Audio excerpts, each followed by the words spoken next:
नमस्कार।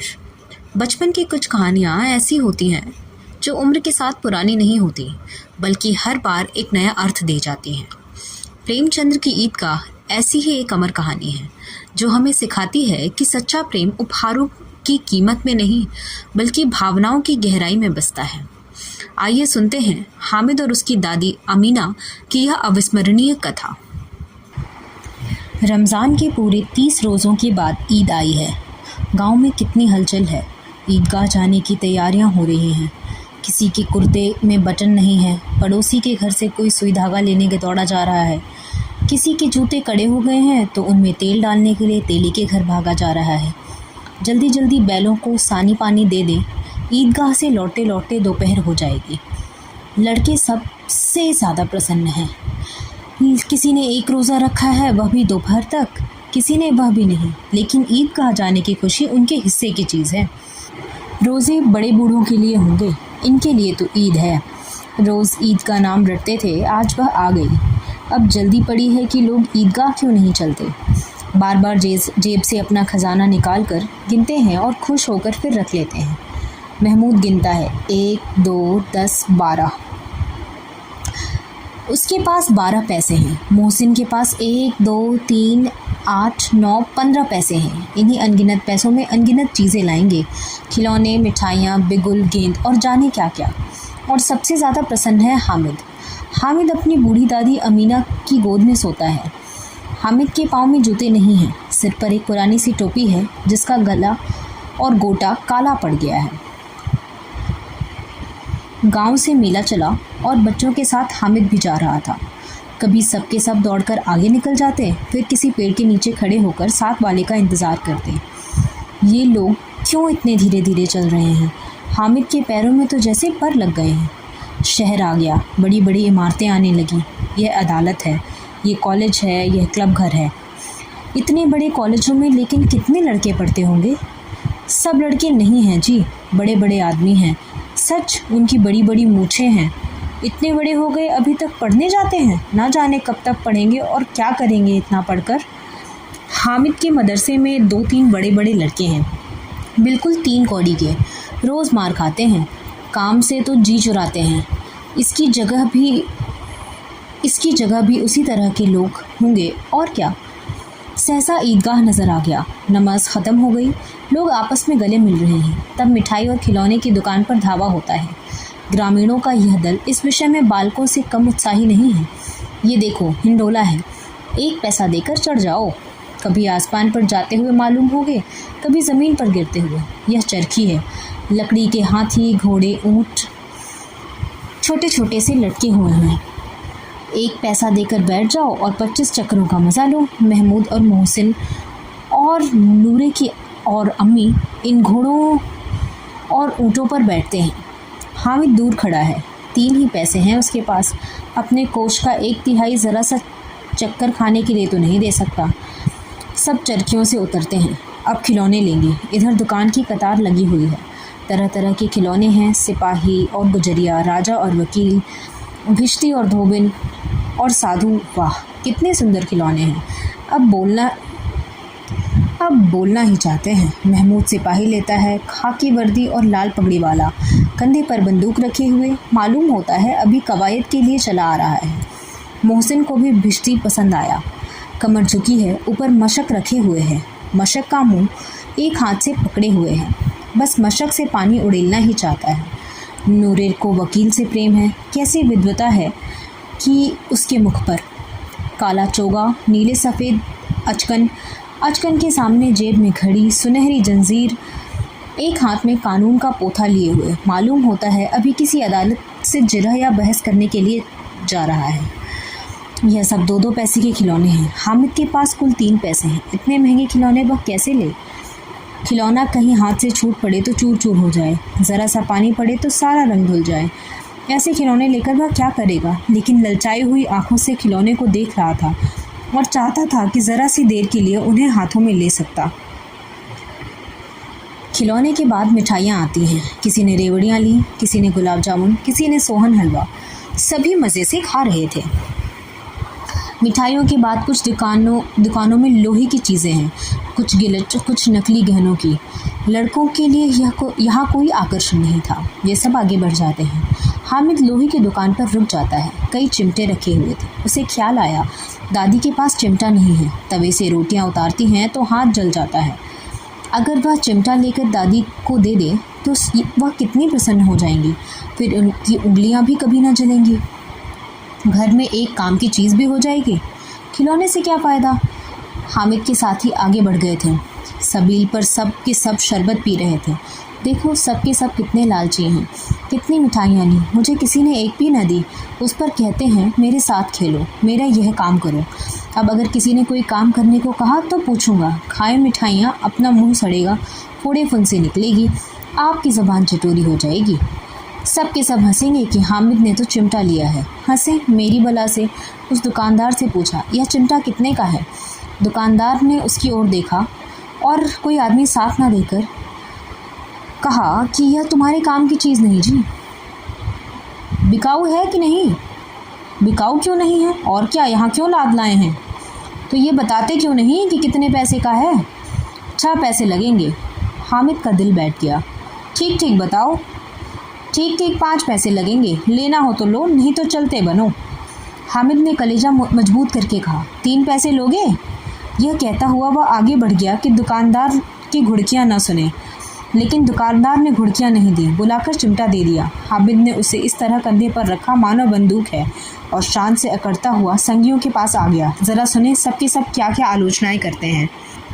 मोहसिन ने हंसकर कहा, यह चिमटा क्यों लाया पगले, इससे क्या करेगा।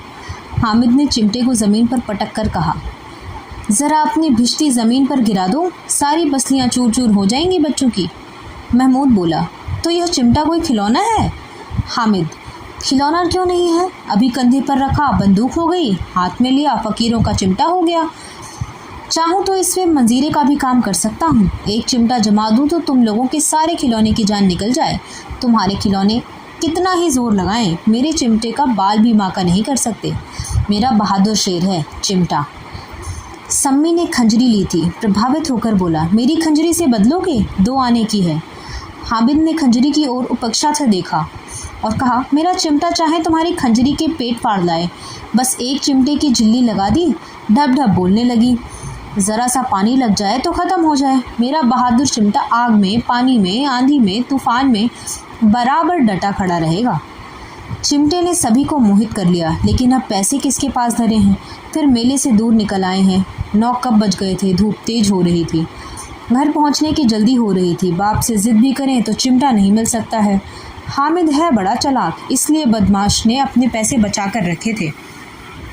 अब बालकों के 2 दल हो गए हैं, एक ओर मिट्टी है, दूसरी ओर लोहा। अगर कोई शेर आ जाए तो मियाँ भिश्ती के छक्के छूट जाएं। मियाँ सिपाही मिट्टी की बंदूक छोड़कर भागे, वकील साहब की नानी मर जाए, चोगे में मुंह छिपाकर ज़मीन पर लेट जाए। मगर यह चिमटा, यह बहादुर, यह रुस्तमे हिंद लपक कर शेर की गर्दन पर सवार हो जाएगा और उसकी आंखें निकाल लेगा। मोहसिन ने एड़ी चोटी का जोर लगाकर कहा, अच्छा पानी तो नहीं भर सकता। हामिद ने चिमटे को सीधा खड़ा करके कहा, भिश्ती को एक डांट बताएगा तो दोहरा हुआ पानी लेकर द्वार पर छिड़कने आएगा।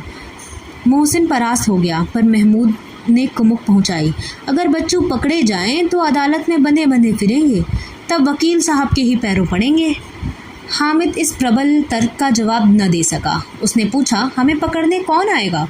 नूरे ने अकड़ का कहा, यह सिपाही बंदूक वाला। हामिद ने मुंह चिढ़ाकर कहा, ये बेचारे हम बहादुर रुस्तमे हिंद को पकड़ेंगे। अच्छा लाओ, अभी ज़रा कुश्ती हो जाए, इसकी सूरत देखकर दूर भागेंगे। पकड़ेंगे क्या बेचारे। मोहसिन को एक नई चोट सूझ गई, तुम्हारे चिमटे का मुंह रोज़ आग में जलेगा। उसने समझा था कि हामिद लाजवाब हो जाएगा, लेकिन यह बात न हुई। हामिद ने तुरंत जवाब दिया, आग में बहादुर ही कूदते हैं जनाब। आग में कूदना वह काम है जो रुस्तमे हिंद ही कर सकता है। महमूद ने एक जोर लगाया, वकील साहब कुर्सी मेज़ पर बैठेंगे, तुम्हारा चिमटा तो बावर्ची खाने में ज़मीन पर पड़ा रहेगा। इस तर्क ने समी और नूरे को भी सजीव कर दिया। कितने ठिकाने की बात कही है पट्टे ने। चिमटा बावर्ची खाने में पड़े रहने के सिवा और क्या क्या कर सकता है। हामिद को कोई फड़कता हुआ जवाब न सूझा तो उसने धांधली शुरू की, मेरा चिमटा बावर्ची खाने में नहीं रहेगा। वकील साहब कुर्सी पर बैठेंगे तो जाकर उन्हें ज़मीन पर पटक देगा और उनका कानून उनके पेट में डाल देगा। कानून को पेट में डालने वाली बात छा गई, ऐसी छा गई कि तीनों शूरमा मुंह ताकते रह गए। हामिद ने मैदान मार लिया। उसका चिमटा रुस्तम हिंद है। अब इसमें मोहसिन, महमूद, नूरे, सम्मी किसी को भी कोई आपत्ति नहीं हो सकती। औरों ने 3-3, 4-4 अपने पैसे खर्च कर दिए पर कोई काम की चीज़ न ले सके। हामिद ने 3 पैसे में रंग जमा लिया। सच ही तो है, खिलौना का क्या भरोसा, टूट फूट जाएंगे। हामिद का चिमटा तो बना रहेगा हमेशा, बरसों तक। संधि की शर्तें तय होने लगी। मोहसिन ने कहा, ज़रा अपना चिमटा दो, हम भी देखें। तुम्हारा भिश्ती लेकर और तुम हमारा भिश्ती लेकर देखो। महमूद और नूरे ने भी अपने अपने खिलौने पेश किए। हामिद ने इन शर्तों को मानने में कोई आपत्ति नहीं की। चिमटा बारी बारी सबके हाथ में गया और उन्होंने खिलौने बारी बारी से हामिद को हाथ में दिए। कितने खूबसूरत खिलौने हैं। हामिद ने हारने वालों के आंसू पोंछे। मैं तुम्हें चिढ़ा रहा था, सच। यह चिमटा भला इन खिलौनों की क्या बराबरी करेगा। मालूम होता है अब बोले तब बोले। मोहसिन, लेकिन इन खिलौनों के लिए कोई हमें दुआ न देगा। महमूद, दुआ के लिए फिरते हो, उल्टे मार न पड़े। अम्मा ज़रूर कहेंगी कि मेले में हम मिट्टी के खिलौने मिले। हामिद को स्वीकार करना पड़ा कि खिलौनों को देखकर किसी की माँ इतनी खुश ना होंगी जितना दादी की चिमटों को देखकर होंगी। अब तो चिमटा रुस्तम हिंद और सभी खिलौने का बादशाह निकला। रास्ते में महमूद को भूख लगी। उसके बाप ने केले खाने को दिए। महमूद ने केवल हामिद को साजी बनाया। उसके अन्य मित्र मुंह ताकते रह गए और यह सब उस चिमटे का प्रसाद था। 11 बजे सारे गांव में हलचल मच गई। मेले वाले आ गए। मोहसिन की छोटी बहन ने दौड़कर भिश्ती उसके हाथ से छीन लिया और मारे खुशी के जो उछली तो मियाँ भिश्ती नीचे आ रहे और परलोक सिधारे गए। इस पर भाई बहन में मारपीट हुई। दोनों खूब रोए। उनकी अम्मा यह शोर सुनकर बिगड़ी और दोनों को ऊपर से 2-2 चांटे और लगा दिए। मियाँ नूरे के वकील का अंत इससे ज़्यादा गौरवमय हुआ। वकील ज़मीन पर या ताक पर तो नहीं बैठ सकता। दीवार में 2 खूंटियाँ गाड़ी गईं। उन पर लकड़ी का एक पटरा रखा गया। पटरे पर कागज़ का कालीन बिछाया गया। वकील साहब राजा भोज की भांति सिंहासन पर विराजे। नूरे ने उन्हें पंखा चलना शुरू किया। मालूम नहीं पंखे की हवा से या पंखे की चोट से वकील साहब का चोला माटी में मिल गया। फिर बड़े ज़ोर शोर से मातम हुआ और वकील साहब की अस्थि पूरे घूरे पर डाल दी गई। अब रहा महमूद का सिपाही। उसे चटपट गांव का पहरा देने वाले का चार्ज मिल गया। लेकिन पुलिस का सिपाही पालकी पर चलेगा। एक टोकरी आई, उसमें कुछ लाल रंग के फटे पुराने चिथड़े बिछाए गए। उसमें सिपाही साहब आराम से लेटे। नूरे ने यह टोकरी उठाई और अपने द्वार का चक्कर लगाने लगे। उन दोनों के छोटे भाई सिपाही की तरह छोने वाले जागते रहो, छोने वाले जागते रहो पुकारते चलते हैं। महमूद को ठोकर लगती है। टोकरी उसके हाथ से छूटकर गिर पड़ती है और मियाँ सिपाही अपनी बंदूक लिए ज़मीन पर आ जाते हैं और उनकी एक टांग में विकार आ जाता है। महमूद को आज ज्ञात हुआ कि वह एक अच्छा डॉक्टर है। उसको ऐसा मरहम मिल गया जिससे वह टूटी टांग आनन फानन में जोड़ सकता है। टांग जोड़ दी जाती है, लेकिन सिपाही को ज्यों ही खड़ा किया जाता है टांग जवाब दे देती है।